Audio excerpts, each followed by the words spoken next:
তৃণমূল কংগ্রেসের ভাঙনের কি এবার দ্বিতীয় পর্ব আসন্ন? বিধানসভার পর কি সংসদীয় ক্ষেত্র দলে ফাটল ধরছে? সূত্রের খবর, ভাইপোর তৃণমূল ছাড়তে চাইছেন তৃণমূলের সাংসদদের একটা বড় অংশ। রাজ্যের পর এবার কি সংসদেও রাশ হারাচ্ছে ভাইপো?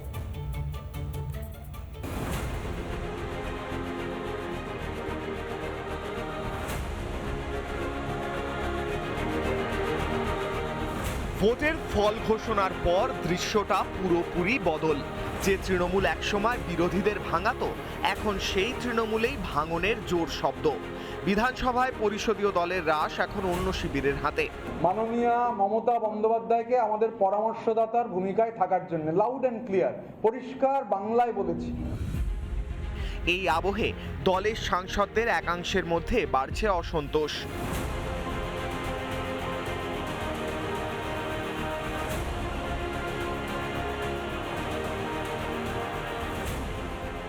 সূত্রের খবর, দল ছাড়তে চান তৃণমূল সাংসদদের বড় অংশ। কারণ অভিষেককে দলনেতা মানতে নারাজ অধিকাংশ সাংসদ।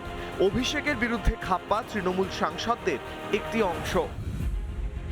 সম্প্রতি কল্যাণ বন্দ্যোপাধ্যায় এবং কাকলি ঘোষ দস্তিদারের প্রকাশ্য সংঘাত সেই জল্পনায় নতুন মাত্রা দিয়েছে। তাহলে কি সংসদেও তৈরি হচ্ছে ভাইপো বিরোধী লবি, যেখানে ছড়ি ঘোরাতে পারবেন না অভিষেক ব্যানার্জি? ইতিমধ্যে 13 থেকে 14 জন গতকালের অবধি হিসাব ছিল, তারা কিন্তু রীতিমতো বেসুরো গাইছে। শুধু নয়, তারা কিন্তু রীতিমতো প্ল্যাটফর্ম পরিবর্তন করবে। তার মধ্যে 3 থেকে 4 জন নতুন অ্যাড হয়েছে, যারা একদম তৃণমূল নেত্রীর খুদ ওই স্পেয়ারের মধ্যে খুব ঘনিষ্ঠ।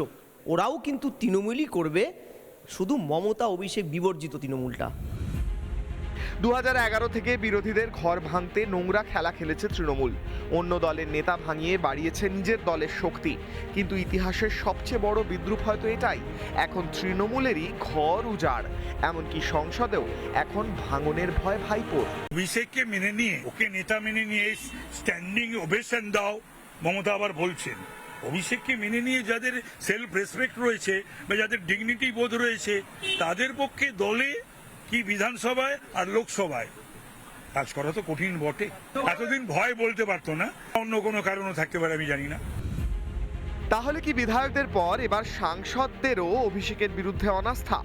তাহলে কি ভেঙে পড়বে তৃণমূলের সংসদীয় দলও? রিপাবলিক বাংলা। নানা ধরনের কন্টেন্ট দেখার জন্য লাইক করুন, শেয়ার করুন আমাদের ফেসবুক পেজ, সাবস্ক্রাইব করুন আমাদের ইউটিউব চ্যানেল। পাশাপাশি অন্যান্য ব্রেকিং নিউজের জন্য অবশ্যই চোখ রাখুন রিপাবলিক বাংলায়।